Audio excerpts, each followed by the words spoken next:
Well, the Orlando shooting, of course, has a lot of us looking over our shoulders, worried here at work. And one local expert told me, you're not being paranoid if you do that. She said, no, you have to be prepared.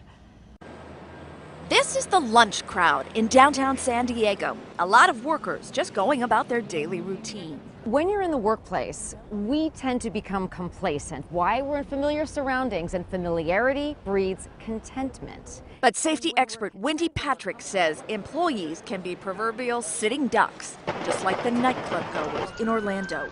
For one thing, much of our work communication is done via computer. We're missing the kind of face-to-face contact that's most valuable in determining whether or not somebody's dangerous. In her book, Red Flags, she argues you really don't know what your colleagues are like unless you know what they do after work. Social media may provide clues. Look at that, just shooting back and forth. Apparently, there were clues ahead of the Orlando shootings.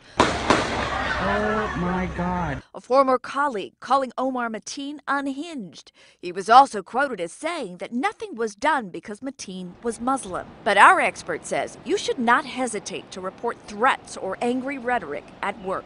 You are then reporting behavior very different than profiling somebody based on their race. Wendy Patrick also recommends you have full view of your office or cubicle and beware of wearing dark glasses or earbuds. Everything's so tied up that we are so distracted we wouldn't even notice if somebody came up behind us with a weapon.